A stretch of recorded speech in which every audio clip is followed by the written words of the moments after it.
Alright, if you're driving, if you're doing anything else that requires your full faculties, this isn't for you. But if you can, I want you to look at the screen. You see this person here? This individual? This lovely individual?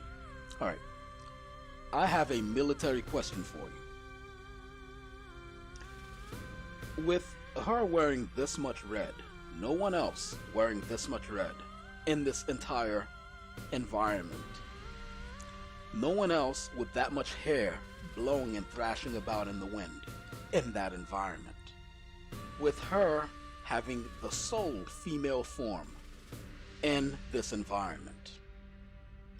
When your archers and your spear throwers and your ninja star experts, your throwing star experts, miss her, the question is, how many lashes are you gonna give those men back at the camp when you get there? Is it 100 lashes? 200 lashes? Or 300 lashes? That's my military question, because I came back from seeing some family, and together they actually had Mulan. They bit the bullet and they watched that $30 Mulan, and it's a good grift for Disney, seeing that nobody's gonna go out and watch things at the movies because of the beer bug. But it is what it is. So now I get to review Mulan for you guys real quick. Now this won't be very long. It's just like, okay, one of my problems with military tactic wise with this film is that no one noticed when she was sneaking up. You're not sneaking behind anybody in this battlefield. Look, nothing in this entire vista, from left to right, let's take a look at it, from left to right, there ain't nothing look like her. Nothing looks like her. Nothing looks like her. So when the Rorans, who are the bad guys, they wear kind of like darker clothing. When the Rorans got tricked by her, like, oh, suddenly she's behind us. How did that happen? How did that happen? Even through your periphery, you would see this. The other problem I had militaristically with this movie is military people take every opportunity it is to exploit an advantage. They never, if you're a military person, there's no advantage that you would let go. Maybe in favor of a bigger advantage, but definitely as a rule of thumb, you do not remove any advantage. So when this film actually expected me to believe that the witch, the most powerful character in this entire film, was the witch. She was doing stuff like, I mean, she was flying, she was transforming into an eagle, she was engaging and defeating dozens of soldiers at a time. She was empowering troops around her. The other troops weren't really doing anything. The Roaring troops, they weren't really doing anything special until she's there, and then she's empowering them to run on walls and leap across rooftops and all kinds of other crazy stuff. And she's producing weapons out of nowhere, and she's doing what me and my buddies call silkinesis. Silkinesis is sort of like a power that seems to only exist in Chinese kung fu movies, not even Japanese, not European, only in Chinese fantasy movies. This seems to exist, where a character would use either silk or satin, but usually silk, and they would use it like an octopus arm. This is from House of Flying Daggers. Alright, so as you can see here, this girl was using the silk cloth to wrap around weapons, take weapons out of people's hands and stuff like that. And stuff like that was happening in Mulan. And the number one person who was doing all that stuff, even though the Emperor did it later, the number one person doing all that stuff was the witch. Okay? It was the witch. She was doing other stuff, like she was morphing into other people, like Morph from X-Men or Mystique. She was turning her limbs into blunt instruments and sharp claws. It's crazy. She was defying gravity herself. And so she was hypnotizing enemies, she was turning into thousands of crows. The villagers might fear her, But the military would recruit her. There's no shortage of things they would offer her if she promised to join them. They would want to know if she could marry one of their, best fighters so that they can have children, so they can have, new recruits for the next generation. They would want to know how much of her powers are natural gifts or unique to her, or if some of those things are skills that she could teach the rest of the troops. Okay? So it's completely inconceivable. It's completely inconceivable that they would allow villagers to drive this person away. It just would never happen. It would never happen. Now, the things that I wanted to say about the movie itself is the Chinese people in this film were all good. Even their faults were endearing.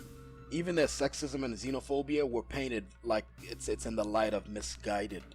Also, apparently only Chinese characters have chi. The witch herself was, Chinese. She just got driven out by Chinese villagers because when she showed that she had chi, which paradoxically didn't happen to the emperor. The emperor was doing all that stuff too, not transforming into eagles or anything, but he was using silkinesis or cloth fu. He was using cloth fu. He was snatching arrows out of the air and all kinds of stuff. But apparently it's okay for him to do it, and we'll get to him in a minute. But that made no sense at all. That the Chinese people in this film were almost completely good, all of them. Even the ones who were being sexist or racist or homophobic, xenophobic, they were doing that stuff endearingly. They were doing it endearingly. So this was a pandering movie. They're pandering to China, and you know what?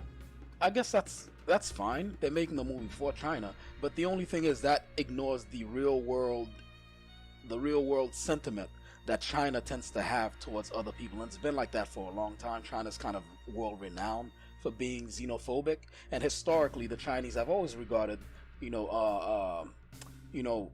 outsiders as bad people. Having great fear and distrust of them. This story kind of like doubled down on that. It's worse this time because they made these Rorans one-dimensional. At least in the original animated Mulan, the Huns had personalities and unique skills, and they trained like animals. Remember when that Hun was chasing down either Mulan or someone else, and he stopped and he took a clump of dirt, put it in his mouth, and when he did that, he can tell what the consistency is of it. What he could tell a whole bunch of information by doing that. They didn't have anything like that this time. These bad guys were terrible, one-dimensional people with bushy facial hair, horrible scarring, and dark clothing. That's what they were reduced to. And honestly, those Rorans that they called them, they were nothing but, at the very least, what I said here, that they seem kind of scary, the bushy facial hair, that you'd think they'd be actually scary, but they weren't even scary. What happens was they were cardboards for when the good guys have to chuck arrows and spears at people. And that's all they were. They were one-dimensional cardboard characters. Even the leader, right? So-called villain, I put a huge question mark in front of villain here. The bad guys are called Rorans, and they only exist as cardboard. And they're supposed to be scary, but they are nameless troops and nameless props. And, aside from the Dothraki tricks that they used, they're really not that remarkable. And the thing about them is, if we were being fair, they are the good guys of this story. They are the good guys. They're the actual good guys. The emperor took their land and killed their fathers, and now they're homeless. If none of you've ever been homeless, it's not cute. So now imagine a whole nation on horseback. They exist on horseback. In fact, one of the scenes in there, after Buri Khan, I think that the lead cardboard guy's name is, the lead cardboard cutout's name is Buri Khan. Buri Khan is standing there with a whole bunch of, like, a mountain of riches behind him, like gold, silver, jade, all kind of jewels, cups and goblets and stuff like that, and necklaces and rings and gauntlets, all kinds of riches, right, that they stole. And he's like, there's more where this comes from. There's more where this comes from. We're gonna raid every village. We're gonna destroy every garrison, every fortress, blah blah blah blah blah blah blah blah blah. And one of the other Rorans, like another chieftain, was like, no, we don't want this. And then he holds up one of the gold goblets. He's like, how much gold can a nomad carry? What are we gonna do with all this? We're gonna carry gold and live on horseback for the rest of our lives? This emperor took our land and put us on horseback for the rest of our natural lives. And he killed our dads. I don't want gold. And then Buri Khan's like, well, if gold is not enough, you shall have blood, right? And that, to me, was very powerful. And it proved to me that these were the good guys. These were the good guys. And the thing is, we've done that sort of stuff to the Native Americans here in the United States. But the only thing is, it was grounds gained by combat. So it was the ground was won by in fair combat. Okay? But the only thing is, even afterwards, we moralistically knew we done effed up. And so we sat down with those people. We gave them, portions of land. We gave them things like privileges, like they don't pay taxes, they get free college, etc., etc. They open casinos. We gave these people something. This situation here with Mulan and the Rorans and the Emperor, he gave them nothing. So how am I supposed to empathize with someone like that? This is the problem that a lot of people in the United States has with China, or the China that we know through the media. If China has a different image or a different state of existence that we don't know about, and we only see the bad stuff in the media, they have to let us know, because this doesn't look good. Even in this movie, this does not look good. The star, she had some sort of controversies by herself because she was running her mouth in the media before. She was supporting the fascistic police that's beating the brains out of people, stomping their heads together, their ears together over in Hong Kong. She was supporting that stuff. Now, the thing is, you could say whatever you want about us in the United States and the state of our policing. It's not perfect, okay? And we have some bad apples here and there sprinkled. And the media shines a big, heaping spotlight on the singular cops that do all the bad stuff and shoot people in the streets for no reason, da-da-da-da-da. But at the very least, we acknowledge that stuff, and we all know that it needs to change, and we all try to change it.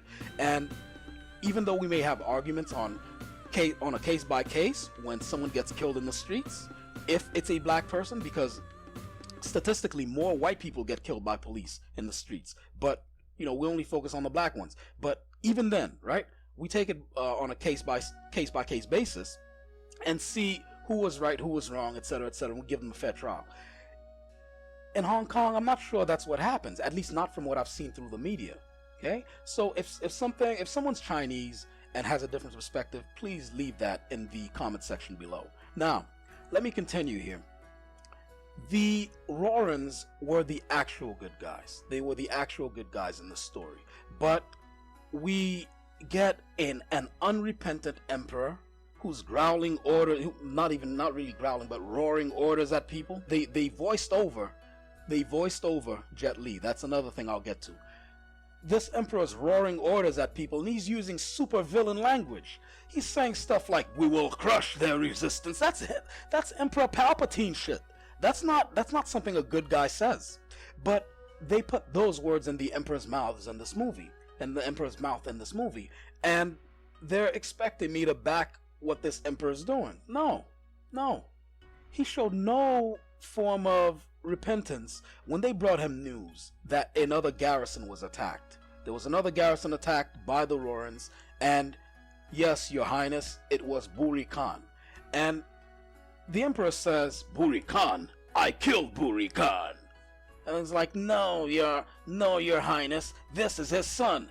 And then Buri Khan's like, I will kill him too. That's villain stuff. That's a villain's language. This is why I'm kind of wondering if the makers of this film were kind of like doing a Trojan horse thing where they sneak in subversive messages through this movie that's supposed to be propaganda, catering towards Chinese people. But you know what? That may be a little bit above my pay grade. It's above my head. I won't touch on that. But to get to the Emperor now, we have gone back to the racist days. They've brought back, see, the SJW who run Hollywood, the SJW contingent, and the leftists. They have brought back the good old days. They brought back the good old days. They're already having black people segregate and self-segregate. We're having all these all black cast movies, right? And things like Lovecraft Country being an all black heroic cast. Everyone else is evil in there and white. They've already done that. And they're already making it that if you are Hispanic, you can only write and play as a Hispanic character. If you're playing a trans or gay character, you'd better be trans or gay yourself. Okay? So they've brought back segregation. They're bringing back the bad old days, and they love it. They are loving it. Segregation, and then now they're bringing back yellow terror. They're bringing back yellow terror because that emperor on that throne with the two golden dragons, he looked spectacular. The whole film was gorgeous. I'll give them that. The whole film was gorgeous. The only thing is, the emperor sitting there, that's Fu Manchu. When you're saying stuff like, we will crush them, here's my decree, we will build a powerful army, we will hunt them down and we'll crush all their resistance, that is supervillain language. That is not heroic. That is not noble. No, it is not. No, it is not. You have brought the bad old days back. Leftist Hollywood, you brought back the bad old days, and not only the bad old days, you brought all the terrible tropes and traits that were connected to them. You brought back dubbing. You brought back dubbing. So a Chinese actor can no longer have their own voice anymore. Okay, because this sets a precedent. This sets a precedent. What is wrong with Jet Li's voice? It's not booming enough for you? Well, if it's not booming enough for you, we have the technology. We have the technology for you to put a little bass in his voice. Is that why? Or how's Jet Li's language? I've seen movies with Jet Li, and for the lines that the Emperor had, it wasn't all that sophisticated and verbose and lengthy that Jet Li couldn't say it. Jet Li's had monologues before. There was a movie called The One. He had plenty of monologues in there. At the end, he was on a hill full of people, and he was in a prison, and they were about to fight him because they wanted to bully him. He was like, I'm Hugh Law. I'm nobody's bitch. Come get it. And he pulled it off, okay? Now, maybe he learned that phrase phonetically. I don't know Jet Li's mastery or level of mastery of English, but at the very least, I know that Jet Li can do it. So if he can do it phonetically, you could still have done this phonetically. You didn't have to overdub this guy like it's 1935, okay? You didn't have to overdub this guy and have him come in, maybe not 1935, 1975, you know? You didn't have to do that. You wouldn't dare dub over Bruce Lee. And he spoke Jet Li and Bruce Lee. You know, there may be minor nuances in how much mastery each person had over the English language, but they were kind of like neck and neck. At the very least now, because Jet Li's had a longer life to live. He's had a longer time to learn more English. So, and he's got that international market locked along with Donnie Yen and several other people. So his English is okay. This was a racist move, and I don't understand how people don't see it. I don't understand how people don't see it. And the girl power in Mulan 2020. Now, it went out of its way to push a girl power narrative while trying not to offend China's conservative traditions, but it was there. They literally tried to have their cake and eat it too. But you gotta pick a lane, Disney. Pick a lane. Are the men in China's ancient fantasy dynasty sexist, or are they not? General Tang, the troops, the emperor, Mulan's father, they all accept Mulan in the end of the film. But they only accept Mulan and her rebellious nature. They don't accept that other women would subvert societal order. They only accept that Mulan did it. She will be an exception. She will be the one woman in the emperor's army. She will be the one woman in her village whose life that the matchmakers will not try to control. But that grace and that set of rights will not transfer over to like new girls who are born in her village, or one village over, two villages over, three villages over, right? Those girls will still start off, the ones who don't want to conform to societal expectations, that a woman knows her place. Those girls will still have to deal with what Mulan had to deal with. In fact, they will start off from zero. They don't get to pick up the baton from Mulan. They don't get to pick up where she left off. She doesn't pass a baton to any new person. She will be the exception, and that will be the extent of her progress societally for women there. The critic Grace Randolph from Beyond the Trailer, shout out to her. She said that the witch made a sacrifice for all future women in China when she took the arrow meant for Mulan. When Buri Khan, obviously this video is full of spoilers, so please, be warned. She said that when the witch took the arrow that was meant for Mulan by Buri Khan, that the witch was making a sacrifice for all future women in China. That they would now have more rights than they had. No, I don't think that's accurate at all. I think that's inaccurate, because Mulan liberated herself from the confines of societal expectations. She didn't do it for all women. What Mulan gained from her actions benefits only Mulan. The girl in the next village over, she has to start all over. She doesn't want to marry the man she's matched up with. That's tough. Maybe she isn't even interested in men at all. Maybe she's LGBT. That's tough. She's gonna have to eat that. She's gonna have to live her life how that village and the village's matchmakers and the heads of the chiefs of state, etc., decree that she lives. So no one gains from Mulan's journey except Mulan. So yeah, I mean, in conclusion though, like, should you see this movie? Shouldn't you see this movie? I think you should see this movie. There's a thing that we have to keep in mind, is that the beer bug is here for a long time. There's not going to be a cure for this, and even after there's a cure, yes, there will be a vaccine. But even after the vaccine, we still have a lot of hurdles to jump over. So things like movies, concerts, music concerts, comic conventions, they're not gonna be normalized in any scope anytime soon. So a lot of these industries are kind of like, they're fluttering in the air. They're vulnerable. So, because Disney shelled out all this money to make this beautiful spectacle that is Mulan 2020, which is what I'm calling it, because they spent that money to do that, I think we should reward them.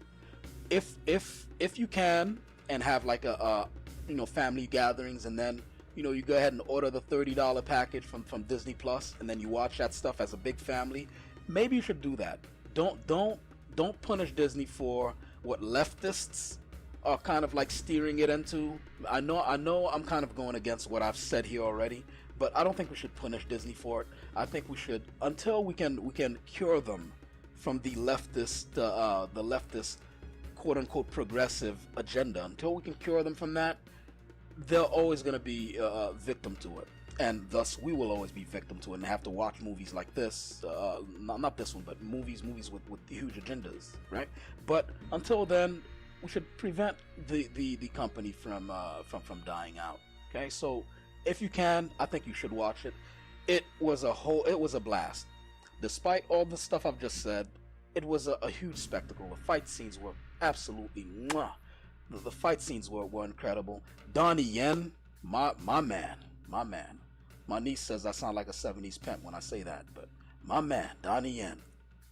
Donnie Yen was, I think, without a doubt, one of, if not the only individual in this movie showing genuine, actual, legit wushu skills. because he took the sword, he took the two swords, and I think that it wasn't even choreographed. I think the director said, "Donnie, and just do you." That man took the two swords and he did some fluttering movements and stuff, looking like katas. Absolutely gorgeous, gorgeous, gorgeous, gorgeous. The girl herself is actually stunning. The girl who plays Mulan, I forget what her name is offhand, but she's been in the news. She's been in the news for absolutely all the wrong things because she was kind of running her mouth. She came down with the Brie Larson. She came down with Brie Larsonitis. And she couldn't shut her mouth. In fact, I might do a video, about Brie Larsonitis, and about how she got Brie Larsonitis in this movie. So, in conclusion, yeah, you should go see it. And when you see it, if you can, I want you to come back here and let me know what you thought. If I was wrong, I was wrong. If I was right, I was right. You know what I mean? So just let me know. And if you haven't subscribed, subscribe. Hit the bell for notification and give this video a thumbs up or thumbs down if you didn't like it. And leave some comments. I want to hear what your thoughts are. I want to know what I would likely have to do to make this channel better. What kind of things that you like to hear from me, because for example, I can speak about almost anything and I can actually do things like tutorials, and I have done stuff like tutorials, but it's such a saturated market right now. Everywhere has tutorials that I think I would just be preaching to the converted and actually doing redundant stuff, but let me know what you think about and everything, but especially about Mulan here. All right, you guys have a lovely day.